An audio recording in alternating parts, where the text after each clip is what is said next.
Yesterday, Tom Aspinall dropped a new video to his YouTube channel, giving fans a behind-the-scenes look at UFC 321 Media Day. At one point, Daniel Cormier thinks he's having a private conversation with Tom, not realizing he's literally whispering straight into a microphone clipped to Tom's shirt. In the clip, DC basically tells Tom that he's about to run through the heavyweight division because all of the upcoming matchups are favorable for him. DC even compares it to his own title defense against Volkan Ozdemir back in 2018. These matchups in this division, like, what type of run you can go on? Yeah, I know. You go crazy. You can, like, change your life. Yeah. Because, I mean, what is Cejudo can't fight. Who do you think's going to win? Cejudo, I don't know. I think Volkov, probably. Yeah, but even him, right? You beat him in the first Yeah, round. It can crazy. Yeah. Bro, you're on the verge of some crazy shit. I appreciate it. I'm gonna keep doing working my thing. hard, though. Thanks, bro. You gotta keep working hard. Thank you. I will do. Will do. When things like that, like, doesn't come around often, right? It's like when I got to fight Volkan. Yeah. Defend the belt against Volkan Ozdemir one time, man. You couldn't believe your luck. And I won the lottery, son. They were like, hey, man, we think you get to fight Volkan. I'm like, yes. Take it. Israel Adesanya explains why he believes Tom Aspinall's upcoming fight against Ciryl Gane should count as his second title defense. In his last outing, Tom defended the interim title against Curtis Blaydes, scoring a first-round knockout, while John Jones was the champion. Izzy compared the situation to his own experience back in 2019, when he defeated Kelvin Gastelum to become the interim middleweight champion. He says that when he later fought Robert Whittaker to unify the belt, that should have also counted as a title defense, and he feels Aspinall deserves the same recognition. Tom is now the undisputed heavyweight champion, about to do his first title defense. True, yeah, yep. I mean, but again, look, interim or not, he's always been the champion, so you can't... This whole thing, it bugs me, eh? Tom has defended his belt just because he wasn't the undisputed champion. Luca, can you please put up the meaning of interim right here? Just put it right there so they can see. You can't just... So what, are we going to discredit all Tom's title defenses now because it was just interim? He's got one. Yeah, but the other ones, Yeah. are we going to discredit that? No. Anyway, I say this because I've been in this position as well, and I keep saying, like, the UFC 243 was my first title defense. Yes, I unified it, but it should count as a defense for me, and it does because my belt has a lot of rubies on it, so come take one away. Dean Thomas has absolutely no interest in this weekend's women's strawweight title fight between Mackenzie Dern and Virna Jandiroba. The bout is for the vacant title after Zhang Weili vacated her belt to move up to face Valentina Shevchenko at UFC 322. According to Dean, this might be the most insignificant title fight in UFC history. Yeah, I think, has there ever been, and I mean this with all due respect. No, you don't. No, you don't. Whatever you're about to, anytime you say that, you're about to say the most disrespectful. You have to preface your statement with that. You gotta say something offensive. I'm trying to be as respectful, but has there ever been a more insignificant title fight in the history? Not maybe in the history, but in the last recent memory. We're just with all due respect, no. Okay, so you get where I'm coming from here, right? Like no one seems to even care or have batted an eye at this fight. The UFC 321 press conference went down today. Here's what Tom Aspinall and Ciryl Gane had to say afterwards. Yeah, good. Just get a little feel for each other, feel for a small crowd, and looking forward to Saturday night. Presse conférence s'est bien passée, face à face aussi du coup, il n'y a pas de souci, c'était pas le premier, donc c'était pas quelque chose de nouveau. Donc non, tic-tac, tic-tac, tic-tac, tic-tac, voilà, c'est le mot d'ordre. Ahead of his heavyweight title defense against Ciryl Gane this weekend, Tom Aspinall says he's made major improvements since his last fight, a first-round TKO win over Curtis Blaydes. Aspinall enters the matchup as a -460 favorite, but he believes many people are underestimating Gane. He added that this fight will be unlike any other heavyweight matchup fans have seen, with both men being big, athletic, and unusually fast for the division. This is going to be my first, even though I've fought here twice before, this is going to be the first time, like, feeling the energy of the crowd and stuff. I've not felt that for over a year, so I look forward to getting out there, feeling the energy of the fans, everything that goes with it, all the emotions that go with it. I'm very excited about it. Well, it's definitely different to training, and it's something that I've not done for a while, so I've made some big improvements in my game, and I look forward to testing that out in a live combat situation. Well, I'm going to sit here and tell you that I'm in the best shape of my life, same as every other fighter does. But yeah, I've really I've put in a training camp that I'm really proud of. I'm really really happy with the way everything's gone. Everything's gone fantastic. No injuries, nothing like that. So I'm in good shape. I feel good. Mentally in a good place. So everything's good. Because I put a lot of effort in. I put a lot of effort in. Like in times that I didn't feel like doing it, I really went over and above this training camp. So I'm happy about it. I think there's a lot of people overlooking him, and I think it's unfair. I think a lot of it comes from his last performance where it was like a questionable decision, but that's nothing to do with him or me. Like, I know he's a very good fighter. He's been around the top level for a long time, same as me. So he's very good. I'm sure he's bringing his best this time. I'm bringing my best, and let's see who wins. Yeah, his defense is very good. He doesn't get hit very much, and I have to be ready for that. I just got to be patient. I think yeah, like you say, he's very big, fast, athletic. So am I. So it's going to be interesting. Yeah, if you're asking what I hope the fight looks like, it involves me walking across the cage and knocking him out in 10 seconds. Do I think that'll happen? No. But I think it's going to be something that we've not really seen before at heavyweight. Two big athletic guys moving around at speed and throwing shots that heavyweights don't usually throw. I think it's going to be interesting. Just that I'm the best heavyweight in the world. I think that I am, and I just got to keep showing it.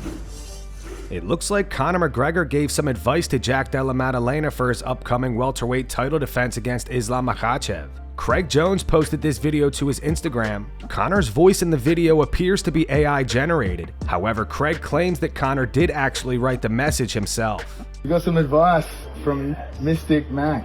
Conor McGregor here. I asked him for some advice against Islam. He will be light work at this way. No finishing capability or positional awareness whatsoever. He is a backpack at best. Nothing to fear. Fear not. Patience, fitness, and ferocity. And he is sparked unconscious inside the 5. Stand your base. Who the is that guy? Yeah, that's awesome, man. That's a good response. Umar Nurmagomedov says his loss to Merab Dvalishvili hasn't shaken his confidence heading into his fight against Mario Bautista this weekend. He explains that his mindset remains the same. The goal is still to become UFC bantamweight champion. Does the fact that you're coming off your first career loss have any effect on your mindset coming into this fight? No, of course. No. And it's something what can't happen. Not happen, right? And if I will give up and I will tell I'm retired, then it's gonna be something like nothing changed. Same Umar with the same dream. We'll train hard to become a champion.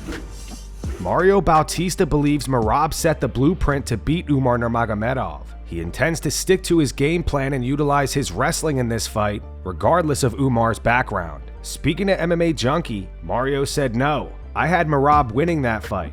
I feel like he just took over those last 3, 4, and 5 rounds. Then a little bit of showmanship in there, and just having control of the fight. I had Merab winning. I mainly look at the Merab fight. Like I said, rounds 3, 4, and 5, Merab put the pressure on him, and he kind of set a blueprint. No one else really wrestled Umar, so just sticking to your game plan, not worrying where he's from, what gym, this and that. Go out there and fight your best and stick to your game plan. It's gonna get down to the mat. There's going to be moments where he seems to be winning, moments where I come back, vice versa. So I think that's what makes this fight exciting. We're both well-rounded, both good in all areas, so it's going to be very interesting." Nasrat Haqparast is set to face Quillan Sakiel at UFC 321 this weekend. Renato Moicano says if Nasrat wins and calls him out afterwards, he will accept because Nasrat is quote-unquote easy money. They put Nasrat versus that guy Quillan close in the prelims. It's supposed to be these guys. Ludovic Klein's minus 135 going favorite. to happen? Nasrat Haqparast is going to win and call me out. For sure. And then I'm gonna accept. Who is? Because he's a easy You're gonna make a video. It's another video. Who is? Extra video. Huh? I take it, bro. Let's go live. He's already done, brother. Who are you talking about? Nasrat Haqparast. Yeah. Last time, you know, he gets all of his followers to comment on all of our bro. Yeah, his whole he's audience. from Afghanistan, brother. What do you expect? No, he's who's he fighting? Morocco, right? Oh, he's the same. Both Kamaru Usman and Cejudo predict Tom Aspinall to defeat Ciryl Gane. My biggest question though for Tom is, has he gone 3 or 5 rounds complete? Because remember, his best gift is knockout power, but it could also burn him. You know, and I hate to go back, and I got to do this. The first time that Ngannou fought Stipe Miocic, it was different, bro, because he was so accustomed to knocking people the hell out that by the time he got somebody that knew how to kind of evade and use tactics and things like that and then wrestle, it changed the whole thing. But I just don't think Gane has that wrestling to really put that threat in a guy like Tom. So for that reason, I am going Tom Aspinall. I'm gonna second that, Henry. But I'm gonna say if there is a guy left in the heavyweight division right now that can't potentially beat Tom Aspinall, it's Ciryl Gane, because I do believe he's on a short list as one of the best all-around athlete in the UFC. Henry, are you picking a round or are you going decision? Again, if you're asking me to make a damn prediction, I'd probably go Tom, maybe by finish in the later rounds. I'm not gonna say first round knockout. I can't, but I can see Tom eventually bringing in some of that strike in the later rounds and eventually finishing him. I got my own. Okay. Because it's heavyweight. It's heavyweight. Come on, we're not talking about flyweights or bantamweights. We're talking about heavyweights with real power, dude. It's just a matter of time when that touch gloves. It just gives people NyQuil. I see what you're saying there. You can run with that. For me personally, I'm so torn on this one. I really don't know. Derrick Lewis caught somebody stealing packages from his house. He posted the footage to his Instagram. In the caption, he wrote, "This is twice in 1 week that somebody stole my packages."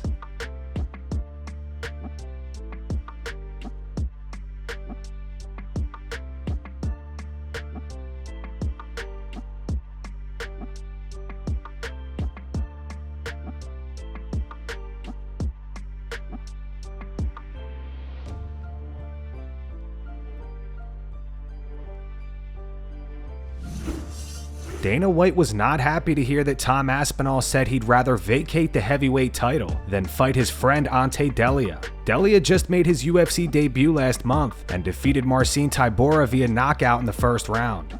So my friend and training partner has just got to the UFC. He just got his first win and now he's in the top 10, which is like, to get your first win, he just beat a guy in the top 10. Oh, sick. Oh, nice. So like he's potentially like 2 or 3 wins away from like a title shot. So the thing is, if I'd never won a title, I'd never touched gold before, we would have to fight because that's my dream.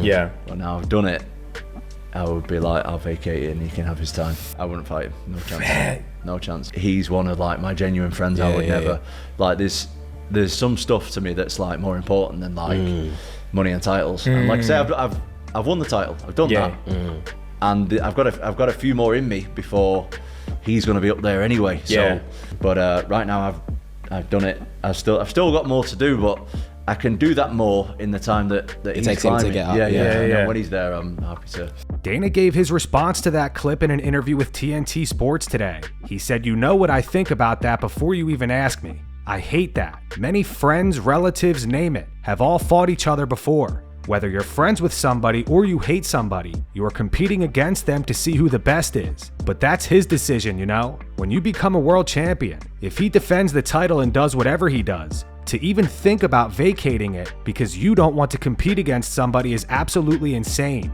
But he's a grown man. That's up to him." And that's going to wrap it up for the news. Thanks for watching. For daily MMA news and content, subscribe to Full Mount MMA and click the bell icon to be notified when we post videos. Here are the 3 top comments from last video. The first one's in reference to John Jones and Ryan Garcia facing off. It's from Dong Fang. It says, "John pitched a tent when Ryan touched him." The second one's from Anti-Fan McLovin. It says, "Ben Askren looks so much better. Makes me happy to see that." And the final one also says, "Hell yeah, man. Ben is looking so much better." Those were the 3 top comments from last video. If you want to be featured in the next one, all you have to do is comment down below. And if you missed yesterday's news, click the video on screen right now to get caught up.